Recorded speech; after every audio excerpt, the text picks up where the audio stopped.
Nonetheless, that time is coming. It's really a mathematical certainty. You mentioned the debt ceiling. We're now approaching $20 trillion in outstanding debt. I mean, hundreds of trillions of dollars unfunded liabilities. Right. And it becomes a mathematical problem, of exponential interest.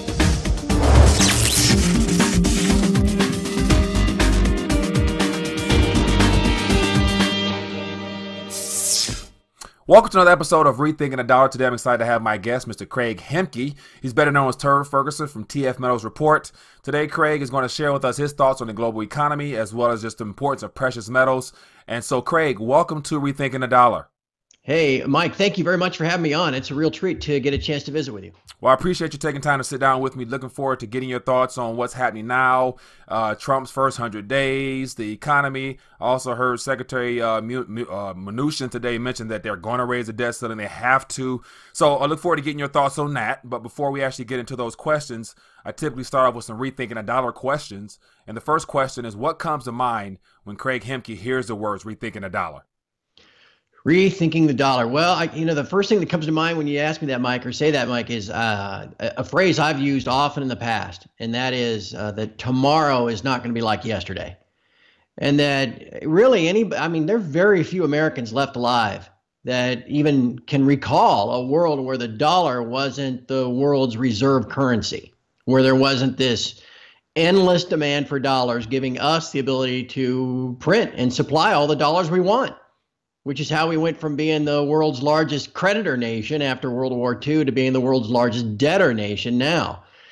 We've had that. If you go back in the history books, you can look and see that Secretary Connally, who was the guy that rode in the car with JFK in Dallas, he was governor of Texas at the time. He became the Secretary of the Treasury under LBJ, and it was his term that he used that said that the dollar is our currency, but it's the world's problem.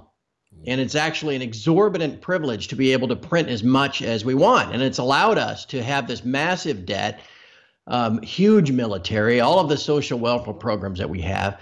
But yet we've been able to stave off all the inflation that would come from, that you see in places like Venezuela and other countries around the world that just simply print their currency to no end, but they don't have that endless demand for their currency that we enjoy as the world's reserve currency. And again, that's the only thing that any of us know, because we've been the world's reserve currency ever since post-World War II, which is now, 70 years ago. So you've got to be like 100 to remember a time when it wasn't that way. Right. Nobody does. And so, unless you're really taking the time to educate yourself as to what it means to live in a country that does not enjoy that status as the reserve currency, then it's hard to picture what it might be like when the U.S. finally loses that privilege, because we will. I mean, before us, it was the pound sterling, and you can go backwards in time and see that multiple countries have enjoyed that privilege over the centuries. It's a transient thing, and our time is limited to have this privilege. And what people need to prepare for is the time that's coming when we will no longer be that reserve currency. Right. I do agree. And so just even mentioning going back in history, as you were calling off some of the, like the pound, I think it was the French, the franc, and then after that, the Spanish milliliter or whatever it was. So, yeah. So it seemed like every 40, 50 years or so, there was always some type of transition of a system. And so ours is basically due, is what you're saying. Yeah. And a lot of times that transition is marked by some type of war or conflict, right, because the country that has that power doesn't usually just cede it over to what country is taking it from them peacefully. Right. And so we'll see how that plays out. I mean, we're certainly seeing that all over the world, the U.S. military involvement all over the world. Nonetheless, that time is coming. It's really a mathematical certainty. You mentioned the debt ceiling. We're now approaching $20 trillion in outstanding debt. I mean, hundreds of trillions of dollars unfunded liabilities. Right.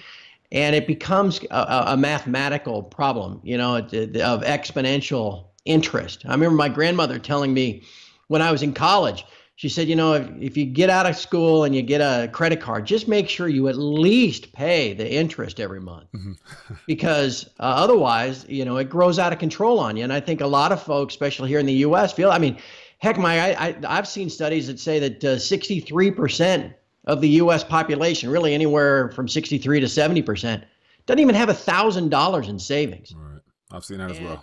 And that's where it gets out of control, where you're opening one credit card, at a lower interest rate to maybe pay off a different balance. Well, that's almost exactly where we are with our federal government, our federal debt. And at some point, it becomes so out of control that the world begins to look for an alternative to our currency. And I think that's where we're headed. All right. And so just to ask a question based upon that, why do you think that right now, probably more so than any time in history, is probably one of the best times to become more aware of monetary and financial matters, and actually pay attention to what your local government is doing as well as our national government, as well as other governments at this time?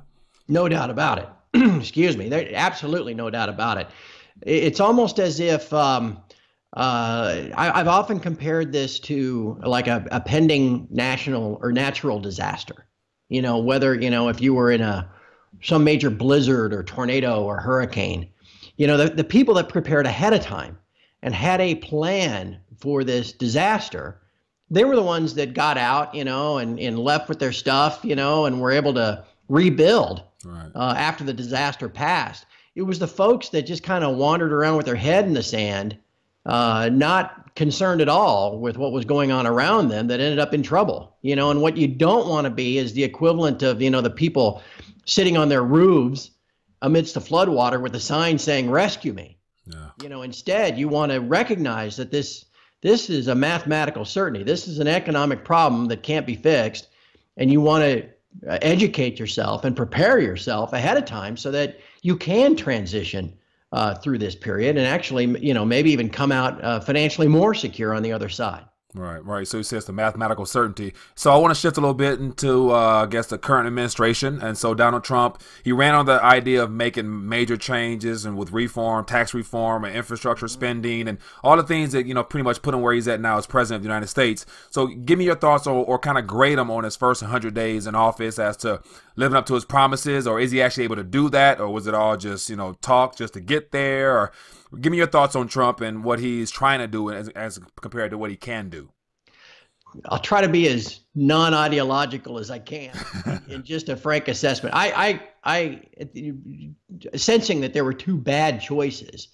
I voted for Trump in the end. I mean, I didn't know all the way down to the end who I was going to vote for. Right. And my wife convinced me that I should be just, what's your single most important issue? And I decided it was an avoidance of World War III with Russia. And so I thought he was going to be better at that than Hillary Clinton would be. And so far, that's not working out so well. So, so far for me, this isn't working out as I'd hoped. I look at it when I see Trump, I see a CEO of a major corporation, and I've been privileged to know several guys like that over the course of my life. CEOs, that ran New York Stock Exchange listed companies. And a lot of these guys share the same trait. They sense that they have a vision. They sense that they are the man. They're the one that can do the turnaround. They're the man on the spot, and they're gonna fix this company, and they're gonna put their stamp on it and brand it, and everyone's gonna remember them and the time that they led the company and to greatness. And I see Trump looking at the U.S. the same way. He went out and campaigned on all these things that he thought he could do on a CEO level. Where you have this power and this control, and everybody's just going to kind of follow whatever dictates you put out. You're going to send out some memos, and you're going to say, this is what we're going to do next, and we're going to fix this, and we're going to fix that, and we're going to move forward, and I've got this plan. Unfortunately, in Washington, D.C., it doesn't work that way, right? And you've got all of these Congress people and senators, and they've all got their own constituencies, and they're big donors, and they don't just fall in line, and he's finding that out. And I think where this relates to the current situation geopolitically is, I think Trump, and this is just my guess, but from a CEO standpoint, I think Trump has looked at his domestic agenda as being stalled and has said, okay, if I can't do anything domestically, at least this year, then I'm going to focus on this international stuff because I can affect that. And I sure as heck don't want Syria. I don't want North Korea, maybe next is Iran. I don't want this stuff hanging over my presidency for the next 3 years or the next 7 years. So I'm just going to get this done now. Again, much like a CEO who, in taking over a new company, says, okay, we've got this division, they stink. This other division, They perform poorly forever. We're just going to tackle that now and get rid of them. We're going to lay them all off. We're going to sell that off to some other company, whatever.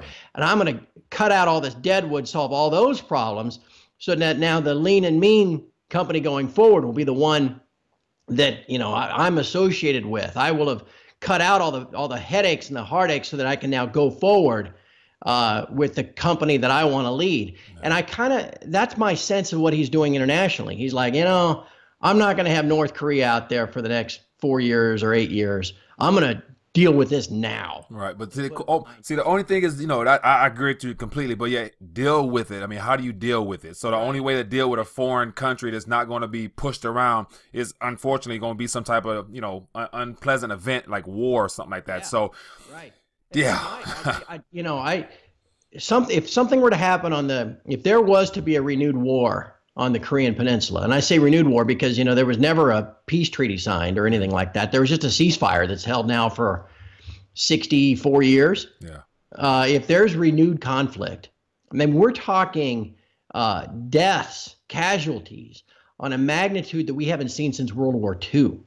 Right. Potentially millions of people. I mean, there's 20 million people that live in Seoul within range of encased and built up artillery from the North Korean side that can't just be taken out in a couple of bombing sorties. Right. I mean, so you can't take that on lightly, and there's no way you can take it on preemptively. We can't just shoot down one of their missiles, spark this conflict that kills millions of people just because, well, we wanted to shoot down a missile. Right. And so I suspect that the only way if things would get out of hand and really get crazy over there would be if something were determined to have happened to us first.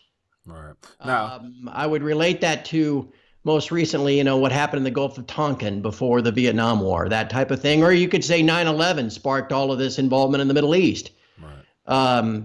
So that would be the thing to watch. If all of a sudden they do something or something is blamed on them, and then that escalates the situation. But again, I look at it again from Trump's standpoint. I think what he's trying to do is minimize or solve that problem now, so that then he can, clear that slate and move forward. And whether he can solve it is a whole other story. Right. And regardless of how it all pans out, whether it be some type of event that takes place across the waters or something here on our homeland, eventually the whole idea of the recovery narrative of our economy is going to actually unwind to where they won't be able to push that recovery aspect no more. And so, recession wise, it looks like all the data and measurements to kind of indicate a recession are here. At what point, or could there be some type of financial hiccup that can kind of accelerate some type of either push for war or some type of intervention from the Fed, being that they're trying to raise rates amongst all the other problems that we're facing? What are your thoughts on some possible scenarios of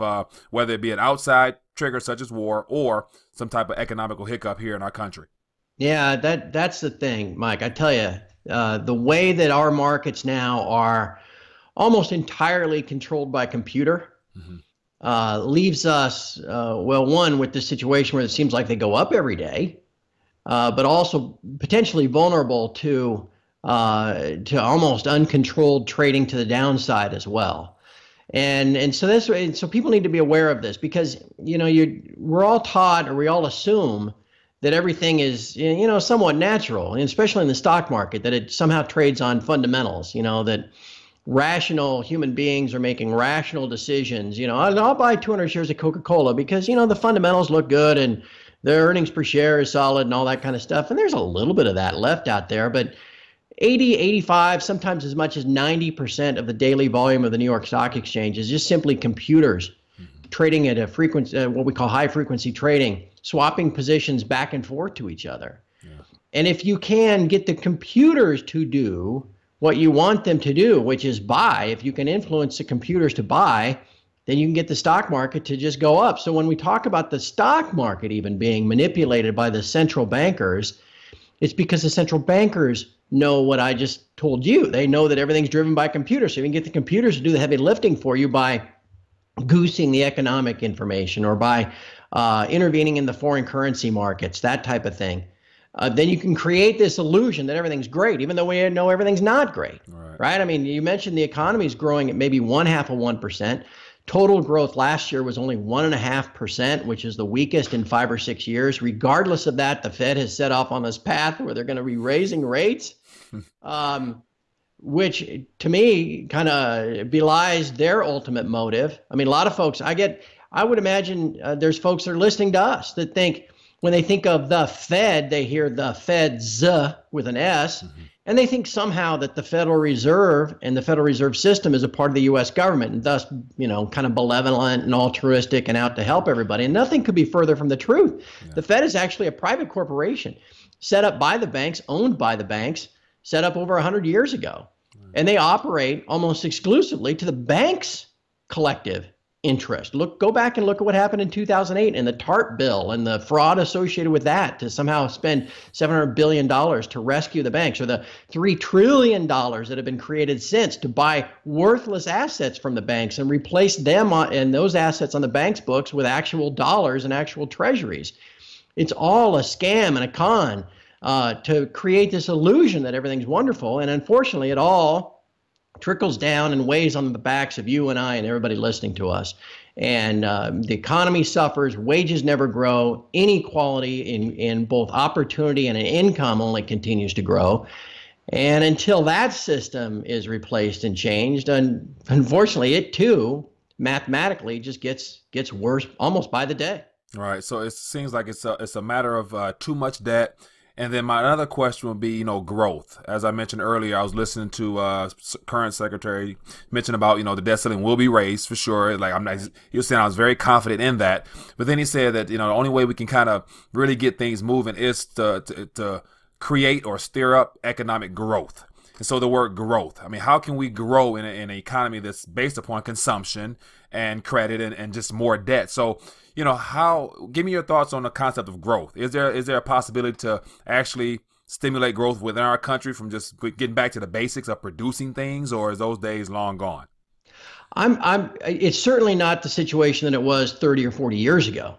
I think the misconception out there is that if Trump cuts taxes substantially the way that maybe Reagan did, that then what will follow is this big economic expansion and growth, as you said, and everybody gets wealthier and all that kind of stuff. We're 30 years down the road from that. That's not the situation that we have at present. We have more people out of the labor force than we've ever had, 94 million people. The amount of jobs being created on a monthly basis is below 100,000 now.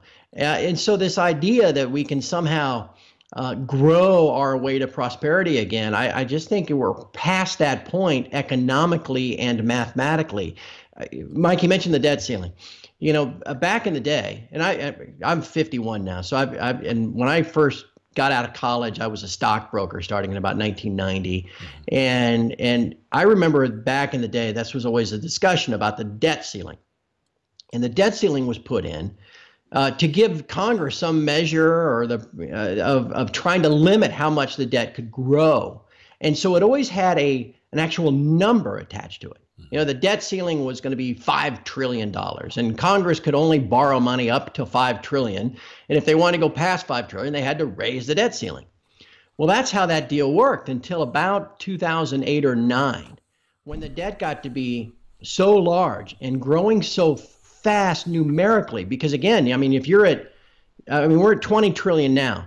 If that grows by just 5%, we're suddenly at 21 trillion, right? Right. Okay, so if you come back now at 20 trillion and say, we want to raise the debt ceiling by $1 trillion, people are going to go, what? $1 trillion freaking dollars? We can't have that. And because if you raised it by $1 trillion, we'd go through, that's only 5%. Like I said, we'd go through that like, crap through a goose. Right. And so they'd be right back a year from now. Well, we need to raise the debt ceiling again. Wait a second. Hold on just a minute. You just raised it $1 trillion. And now you want to raise it again? And so when we were going through that 7, 8 years ago, raising it every 6 months because we were increasing the debt so fast, Congress wised up. They said, you know what? We're not going to have a debt ceiling that's related to a number anymore. We're going to relate it to just a date in time. And so now the debt ceiling just says we can't borrow past a certain date. The current one expires April the 30th. And so it's no longer an actual number. It's just a date. Oh, well, we're going to raise the debt ceiling. Oh, what are we going to do? Well, we're going to raise our authority to borrow for another year. Oh, okay. And everybody thinks, well, that's no problem. It's just a calendar year. But they've eliminated that number because the numbers are so out of control. Right. And as a con on the U.S. population, they don't want to tell you what the numbers are because we might actually object. We might actually say, wait a second, hold on, you can't keep doing this. But that's the path we're headed down. And again, that's when I talk about it as a mathematical problem. Mm-hmm. That's exactly what it is. Because as the economy, as that debt grows by 10%, all of a sudden you're at 22 trillion. Another 10%, all of a sudden you're at 24.5. Another 10%, now all of a sudden we're talking 29. Right. And that's where you can't print fast enough. You can't grow fast enough to service that debt without the whole system collapsing. Right. What that magical number has to be for the system to collapse, I'm not sure. But it's not 200 trillion. Right. I mean, it's going to, and that's why it's so utterly important for everybody listening, everybody in your audience, mm-hmm. to educate themselves and prepare for this eventuality, because that's the only way. Again, like I said, you don't want to be the guy on the roof, saying, help me. You want to prepare it ahead of time and hightail it out of town with your belongings before, it gets to that point. Right. I think about a couple of days ago, I actually put together some type of visual aid, of which I have it right here, and you probably it just went out, but it's a picture of just the graph of showing how the unbelievable pathway of our national debt has gone up. And so my question would be that, being that is moved from beyond a number to more so a date nowadays, I mean, how high of a number do you think it can go before people either wake up or, other governments eventually say, hey, okay, they don't have any type of way of they already know we can't repay it. It can't be paid off. So there will come a day of default. But, we'll get to how that plans out in a minute. But yet, is there a number that you think is, something, within the next, 5, 10, 15 trillion before they say, okay, hey, let's do this over. Let's start again. Let's start afresh. What are your thoughts about that on a number wise? I'm not sure. I don't know, Mike. You could have thought it was 10 trillion. Yeah. How are they ever going to service that? Yeah. And they've serviced that by pushing rates to these historic lows. Mm-hmm. Down here at 0%, and a 10-year Treasury's 2.3%. That's what the rate the government is borrowing at too, to service this current debt. And that's why interest rates can't go back up, because if all of a sudden you're paying twice as much, I mean, right now we're paying $350 billion a year to service the existing debt. What's the deficit going to look like if we're paying $1 trillion a year because interest rates have doubled? Yeah. Wow. And so that's all part of this conundrum that's out there. And that's all part of the lies that you're told in the financial media. Oh, yes, interest rates are going to go back up and everything's going to normalize. No, they can't. Back in 1980, that was all part of how we wrung out inflation in the 70s, was this massive spike in interest rates. You can't do that now, right, because it would just accelerate the demise of what is essentially a Ponzi scheme. So I'm not sure we can say there's a number that we can't go beyond. But I am certain that the world outside of the U.S. is actively preparing for the days when there will be an alternative to that dollar as a reserve currency. I think that the crisis in 2008 came upon the entire world so quickly. And again, it was based here in the U.S. and our financial practices. I think it came upon the world so quickly, it caught a lot of the creditor nations, the dollar creditor nations like China, by surprise. Mm-hmm. And they played along, and and they were attached to us, and they still are to some extent economically.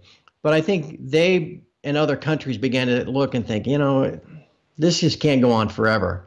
And the next time the U.S.-based system collapses, we've got to have an alternative so we're not dragged down with them. Kind of what you and I just talked about hightailing it out of town and transitioning through the next system, and not being left behind to deal with the mess. I think that's what the Chinese and some of these other nations like the Russians and the Indians are doing ahead of the next collapse. Right. So that there will be an alternative system. They may offer that alternative system before this current system collapses. Right. And that may speed the change that we're talking about here. So I would say I don't know what the number is. I don't know if it's 25 trillion or 35 trillion or whatever. But I think there will be a point where how we papered over all the damage from 2008 either begins to unravel, and then that changes the system, or these countries that are essentially adversaries of ours, Russia, China, India, they offer some alternative new structure that the world decides to use instead of the dollar, and then we're left with, I mean, just a mass calamity of hyperinflation and things like that here in the U.S. Right, I do agree. And So so, isn't that a pleasant, happy way to look at it, Mike? This is the life I lead. I got to think about this stuff every single day. I tell you what, it's it's never gonna nerve-wracking. last. It is nerve-wracking, I must admit, because as we mentioned before, you never know how it's going to pay out, how it's going to plan out, rather. But yet, speaking of rethinking the dollar, what I've noticed and how I actually got into the whole idea of rethinking the dollar was just paying attention to activity outside of our country. And being that, you mentioned alternatives. And so in my estimation, the paradigm shift away from dollar has already really began, being that, once all the QEs began, I've seen graphs of how Russia, China, India, all those BRIC nations have begun partnering up and, accumulating massive amounts of gold and silver and things like that. So the shift has already occurred. It's just that it hasn't become mainstream knowledge for most of us yet.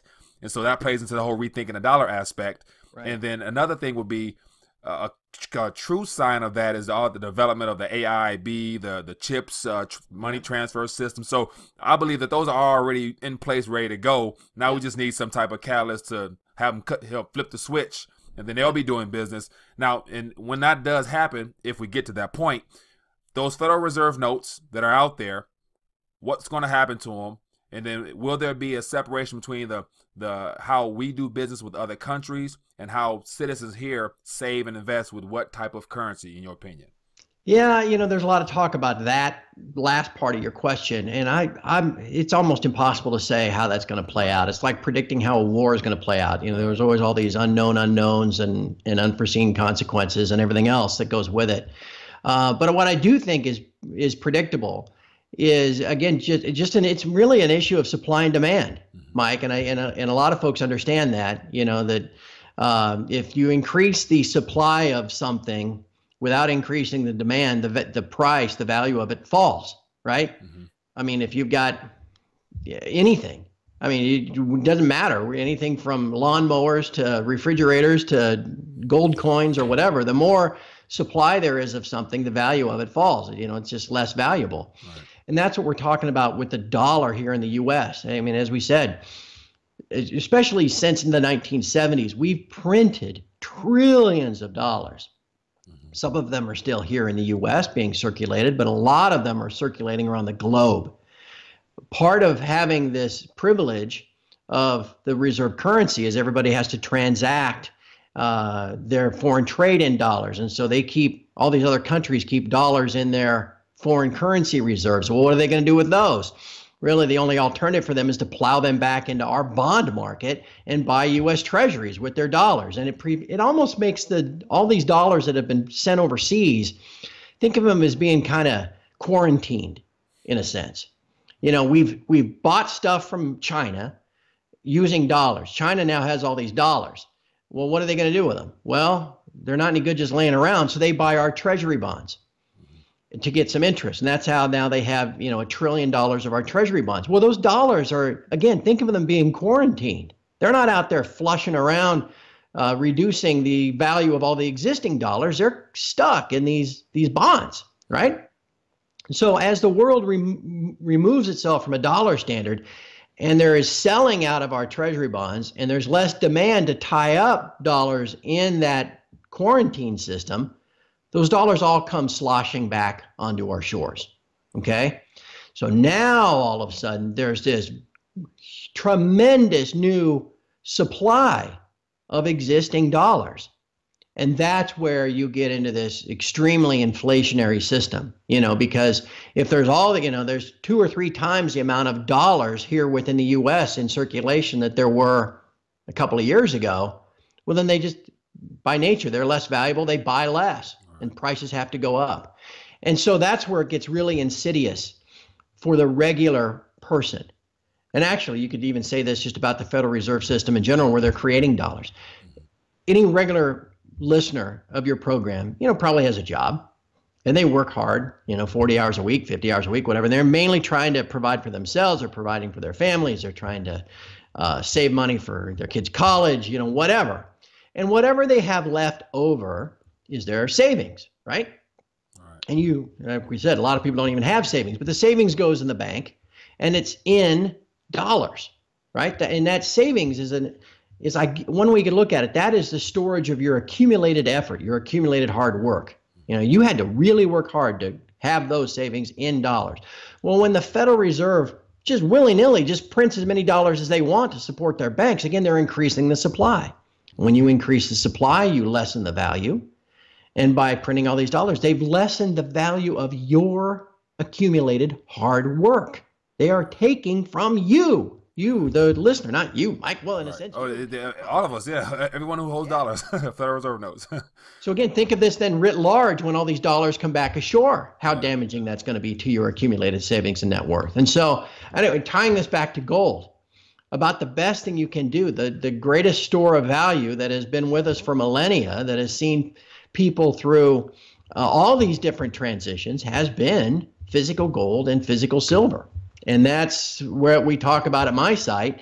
It's not something you take every single dollar that you have and convert it into. You wouldn't do that with anything. You wouldn't put it all in the stock market. You wouldn't put it all into land. You wouldn't, that would be foolish. Right. But you definitely own some physical gold and silver as your transition. And if you can save, if you can hold your savings in gold somehow, then that's a great way to, I guess, at least try to eliminate some of that risk to your accumulated hard work that all this money printing and all these dollars come ashore, all the damage that will inflict on you. All right, I do agree completely. And so as we draw towards the end of our conversation, when it comes to just understanding the difference between money and currency and Federal Reserve notes and precious metals, I think you do a great job of educating people on precious metals. And so I consider it more so holding something as a form of insurance. A lot of people mention hedge against, the monetary powers that be, as well as what appears to be the irresponsibility of our government as far as them not being able to manage, their duties and their responsibilities for us properly. So holding something gives you a little bit of insurance, basically. Right. Yeah, I do agree. Exactly. Well, and gold and silver have been that insurance, like I said, for millennia. Mm-hmm. And think of it that way. That's the way people should look at it. Like any, I don't know, it may be too easy of a metaphor, but again, think of it as any other insurance policy. You own a homeowner's insurance policy in case your house burns down, or you got a car insurance policy in case you get in a wreck and your car is totaled. So you can replace your home or replace your car if some calamity hits. That's basically what physical gold should be for people. It's a way to see, it's a vessel to get you through this storm, to preserve your wealth, your accumulated hard work, and get you from one system to the next. Because what's most likely coming will be some global financial system that is once again anchored with gold. I mean, the U.S., that's why you always hear this, the term as good as gold. The dollar was as good as gold because after World War II, the dollar was fully convertible to gold at $35 an ounce. And that's what gave the US dollar its gravitas. That's what gave it its weight. It's not like that anymore. It hadn't been like that since 1973. But the main thing, or 71, the main thing that people need to understand is that's what's coming, is that the world then moves to this kind of fiat system where it's just paper, where it just is backed by the full faith and credit of the government. It's not backed with anything else. Well, when that finally breaks, as these systems have broken over the centuries, the world then reverts back to sound money and the process begins again. And so I'm confident that whatever the next system will be, it will have some type of sound money anchor, some type of gold or silver backing. And that's where owning some physical gold and silver does then provide your transition from one system to the next. Well, Craig Hemke, I appreciate you sitting down. That was definitely a very informative, take there, and I appreciate you sharing that with us. Can you give the audience, for those that may be new to your work, a place to go find you and stay in tune with you, as well as to be a blessing for the type of work that you do as well? Well, thank you, Mike. It's tfmetalsreport.com is the site.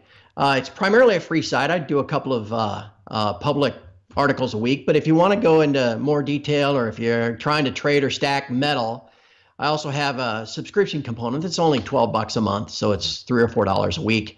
But it allows us to go a little bit deeper with podcasts and more detailed analysis on a daily basis. But the site itself is where the value is, because anybody that's been listening to us for the last half hour and they think about how gosh, yeah, I see the world that way too, but nobody else does. Well, I can assure you, TF Metals Report is chock full of folks that see the world that way. Right. And we're all we realize we're all in it together, and we're all trying to kind of see ourselves through. And that, I think, is the most valuable part of the site. Again, tfmetalsreport.com is where you can find all this. All right, I do agree. Well, thank you, Craig, Craig, once again, for sitting down with me. Look forward to staying in contact with you and continue to follow your work. You do a great job of educating people and making it simple for us who are not in the industry directly to understand. So I appreciate that. Well, Mike, thank you. And it would be great to keep in touch. And I appreciate all that you're doing too, to spread the message to, and get as many people awakened as possible to prepare before the emergency hits. So you keep up the good work too. We need all the help we can get out there. Appreciate it. Thank you. Well, let's stay in touch, and good luck, and enjoy the rest of your day. All right. Thank you, my friend. All right.